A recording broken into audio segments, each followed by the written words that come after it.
Welcome to R for you channel. तो आज हम बात करेंगे She Hulk attorney at law की एपिसोड नंबर 3, जिसका नाम है the people versus Emil Blonsky. और अगर आपने पहले के एपिसोड नहीं देखे हैं तो उसका एक्सप्लेनेशन भी मैंने अपने चैनल पे दिया हुआ है, तो आप जाके उसे चेकआउट कर सकते हैं। एपिसोड स्टार्ट करने से पहले अगर आप मेरे चैनल पर नए हैं तो पहले मेरे चैनल को सब्सक्राइब करें ताकि आपको एपिसोड्स की वीडियो मिलती रहे। अब एपिसोड 3 स्टार्ट होता है और हमें high security damage control prison दिखाया जाता है, जहाँ जेनिफर वॉल्टर जेल में एंटर करती है और वहाँ एमिल बेलोंस्की से मिलती है। वो मिस्टर बेलोंस्की से गुस्सा है और उसे बोलती है कि उसने उसे क्यों नहीं बताया कि ना सिर्फ वो जेल से भागा और उसका वीडियो भी शूट हुआ, और उसने जेनिफर को साफ साफ बोला था कि वो अब कभी अबॉमिनेशन नहीं बनेगा। इसमें मिस्टर बेलोंस्की बोलते हैं कि उसने बोला था कि वो कभी बनना नहीं चाहता, पर वो हालात के हाथों मजबूर था। जेनिफर उसे बोलती है कि ऐसी हरकतों से उसके पैरोल के चांसेस डिस्ट्रॉय हो जाएंगे। मिस्टर बेलोंस्की यहाँ एबॉमिनेशन बनकर फाइट वाली वीडियो देख रहे होते हैं और वो इसे एंजॉय भी कर रहे होते हैं। वो जेनिफर से बोलते हैं कि उसे फोर्सफुली उसके सेल से भगाया गया था, पर वो अपनी मर्जी से वापस आया है। जेनिफर मिस्टर बेलोंस्की से पूछती है कि वो कौन था जो उसे फोर्सफुली इतनी हाई सिक्योरिटी प्रिजन से अनडिटेक्टेबली भगा ले गया।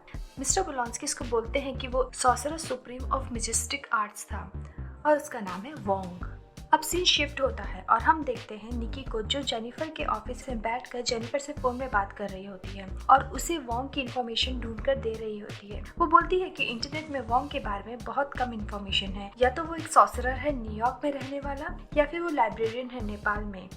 जेनिफर जो कार चला रही है इस टाइम, वो निकी को वोंग से कांटेक्ट करने को कहती है। तो निकी इस पे बोलती है कि उसने वोंग को कांटेक्ट किया है।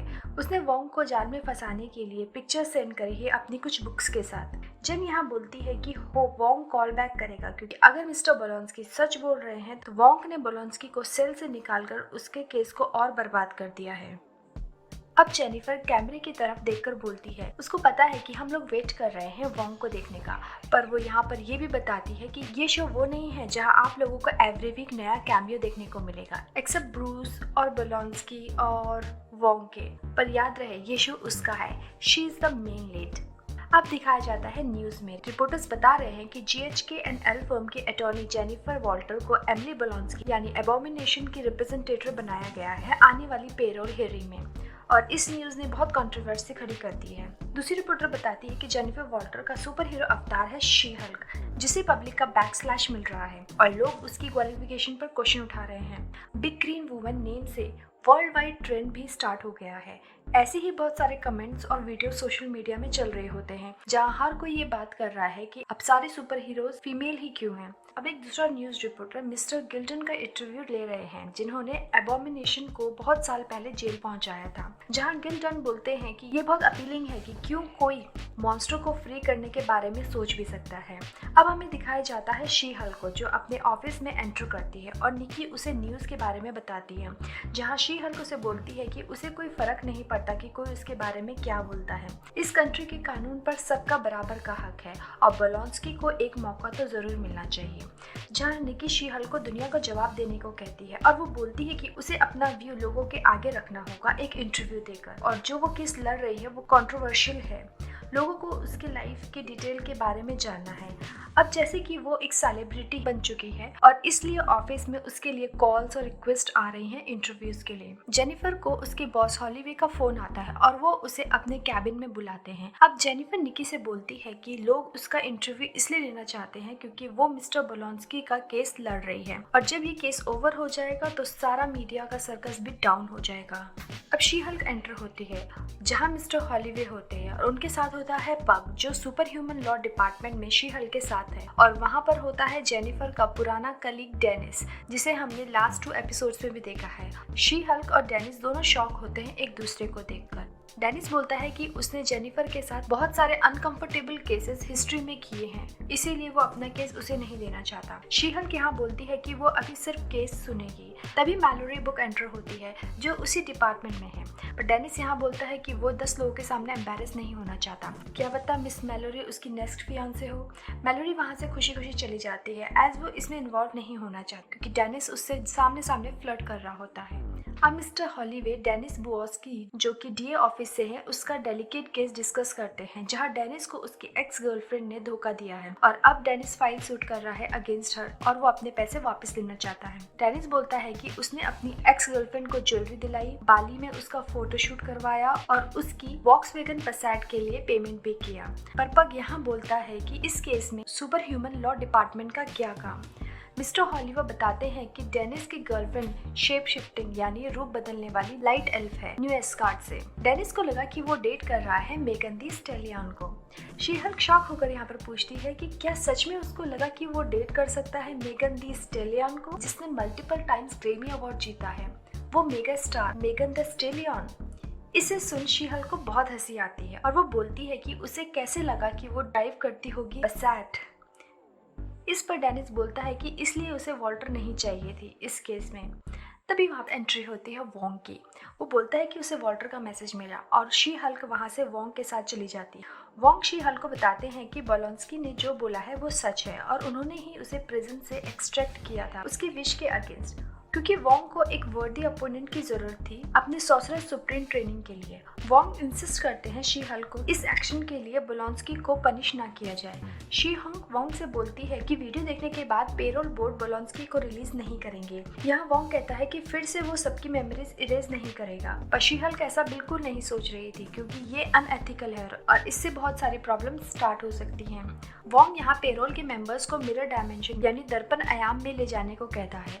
मिरर डायमेंशन एक पैरेलल डायमेंशन है मल्टीवर्स का जो अर्थ को मिमिक करता है। यहाँ अगर आप ट्रैप हो जाए तो एस्केप नहीं कर सकते। सॉर्सरर्स यहाँ पे प्रैक्टिस करते हैं अपनी मैजिकल एबिलिटीज को और अपने एनिमीज के साथ फाइट भी करते हैं पब्लिक की नजरों में आए बिना।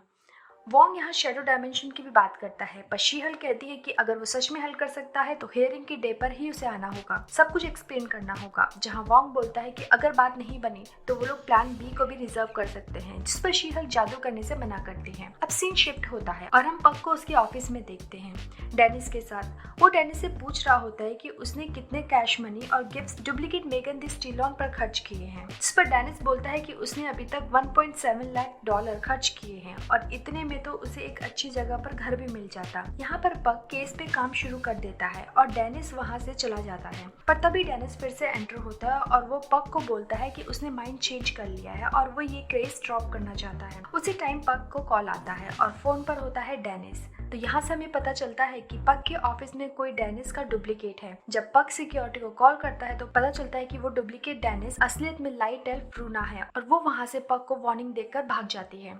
अब हम देखते हैं शी हल्क को जो जेल जा रही होती है और जेल के गेट में बहुत सारे रिपोर्टर्स खड़े होते हैं और शी हल्क वहां से बचते हुए जेल में एंटर करती है। आज बोलोंस्की के पेरोल की हियरिंग डे है जहां 4 पेरोल मेंबर्स जेनिफर वॉल्टर, बोलोंस्की और बोलोंस्की की 7 सोलमेट और पेन पाल फ्रेंड्स उसके साथ देने यहाँ आई होती हैं। हियरिंग स्टार्ट होती है पर वोंग लेट हो जाता है। जेनिफर यहाँ बोलती है कि जिसे कभी कोई ट्रैफिक नहीं मिलता वो लेट कैसे हो सकता है। अब पेरोल्स मेंबर यहाँ बोलते हैं कि बोलोंस्की अपनी मिनिमल सजा के बाद सूटेबल है सोसाइटी में वापस जाने के लिए। अभी के एविडेंस जो कि प्रिजन एस्केप का है उससे रिजल्ट साफ हो जाता है, तो इसलिए वो जल्दी करें। जेनिफर यहाँ बोलती है कि उसके पास विटनेस है जो बोलोंस्की के एविडेंस को क्लियर कर देगा। उसके विटनेस के स्टेटमेंट से पहले वो बोलोंस्की के स्टेटमेंट लेंगे। जहाँ जूरी बोलोंस्की से पूछती है कि क्या वो बदल चुका है, बोलोंस्की यहाँ बोलता है कि उसे दुख है और वो बहुत शर्मिंदा है कि उसने लोगों को बहुत दर्द पहुंचाया और वो बदल गया है और वो सोसाइटी में कंट्रीब्यूट करना चाहता है। उसके पास रहने के लिए प्लॉट है जहाँ वो रहेगा और काम भी करेगा। वो वहाँ एक मेडिटेशन रिट्रीट ओपन करना चाहता है। उसके कुछ 7 क्लोज फ्रेंड हैं, पेन पाल पार्टनर्स या फिर सोलमेट, जो प्रोजेक्ट और लाइफ टाइम के लिए उसका साथ देंगे। अब और विटनेस बोलते हैं कि बोलोंस्की ने प्रिजन में लिटरेसी प्रोग्राम स्टार्ट किया था जिसकी वजह से बहुत सारे प्रिजनर्स ने पढ़ना और लिखना भी सीखा। बोलोंस्की ने प्रिजनर्स को मेडिटेशन और योगा भी सिखाया। फिर लास्ट में एंट्री होती है वोंग की जो बताता है कि वही बोलोंस्की को जेल से बाहर ले गया और वापस वो अपनी चॉइस से आया है।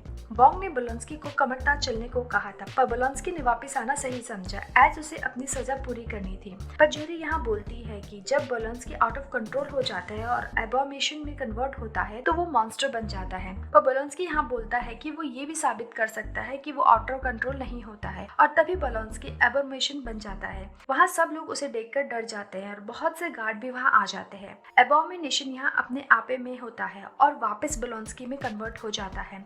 इससे ये साबित हो जाता है कि अगर वो चाहता तो फ्री हो जाता, पर उसने सेल में ही रहकर अपनी सजा पूरी की। बोलांस्की ने जेल में अपना टाइम प्रैक्टिस करने में लगाया, खुद को ट्रेन करने में लगाया और सेल्फ डिसिप्लिन भी सीखा ताकि वो सोशली रह सके पब्लिक के साथ। फैक्ट को देखते हुए फिर से सुनवाई की डेट निकाली जाती है और वोंग को बोलांस्की के जेल से भगाने के लिए सजा सुनाने ही वाले होते हैं कि वोंग वहां से चला जाता है। अब हम देखते हैं Dennis versus Runa the light elf की कोर्ट हियरिंग, जिसमें लूना की लॉयर बोलती है कि रूना एल्फिन डिप्लोमेट की डॉटर है न्यू एस्गार्ड में और उसके पास डिप्लोमेटिक इम्यूनिटी है, पर जज यहाँ बोलते हैं कि ये न्यू एस्गार्ड नहीं है और रूना यहाँ थॉर की इंस्पिरेशनल स्पीच कोर्ट में ना सुनाए।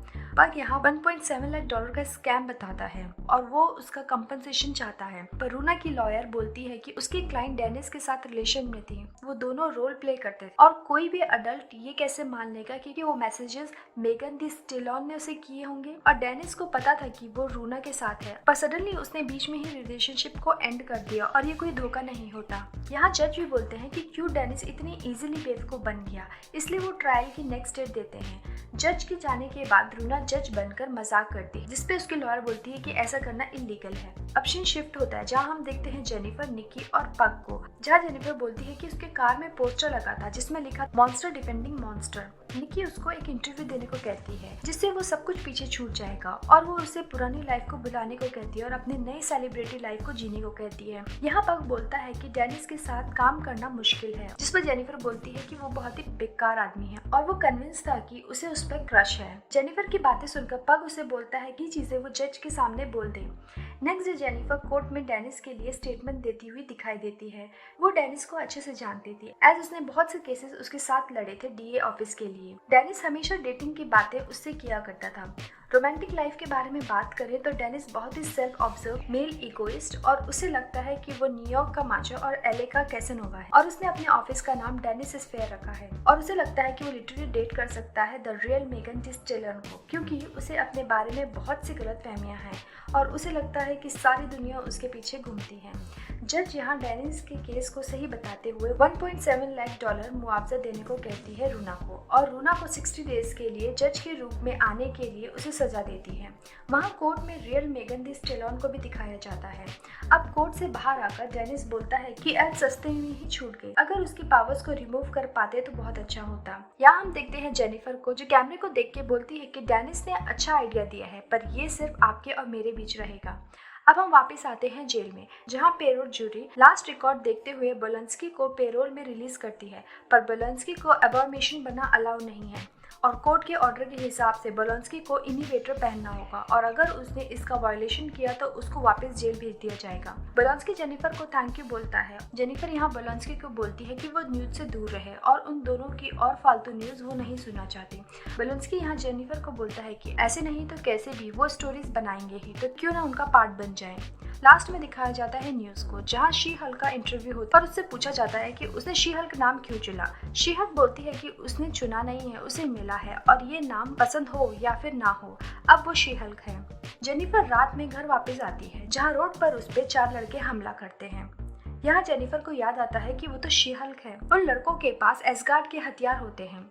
जेनिफर शी हल्क में बदल जाती है और उन 4 लड़कों से फाइट करती है, जिसमें से एक लड़का शी हल्क में इंजेक्शन इंसर्ट करने की कोशिश करता है, पर यहाँ इंजेक्शन की नीडल मुड़ जाती है। शी हल्क उन चारों पे भारी पड़ती है। वो चारों अपनी कार में भाग जाते हैं और उनमें से एक बोलता है कि वो जेनिफर का सैंपल नहीं ले पाया। एज जैसे ही वो शी हल्क बनी, उसकी ग्रीन स्किन में इंजेक्शन इंजेक्ट नहीं हो पाया और अब उनका बॉस उनको नहीं छोड़ेगा। शी हल्क अपने पेपर्स उठाते हुए दिखाई जाती है और अपने आप को कार के विंडो में देखती है और बस यही एपिसोड 3 शी हल्क का एंड हो जाता है। पोस्ट क्रेडिट सीन में हम देखते हैं मेगन दी स्टेलॉन को शी हल्क के ऑफिस में, जो उसकी न्यू क्लाइंट होती है और वो कुछ पेपर्स में साइन कर रही होती है। मिस्टर हॉलीवे वहाँ से गुजरते हैं, जो शी हल्क और मेगन को उसी के फेमस सॉन्ग बॉडी में डांस करते हुए देखते हैं और यहीं पे सीन एंड हो जाता है। Hopefully you liked my explanation or recap, so do comment to share your thoughts. और अब मैं मिलती हूँ एक नए एपिसोड के साथ नेक्स्ट वीक। तब तक मेरी और वीडियोस को चेकआउट करें और उन्हें भी लाइक करें। चैनल्स को सब्सक्राइब करें मुझे सपोर्ट करने के लिए। See you next time.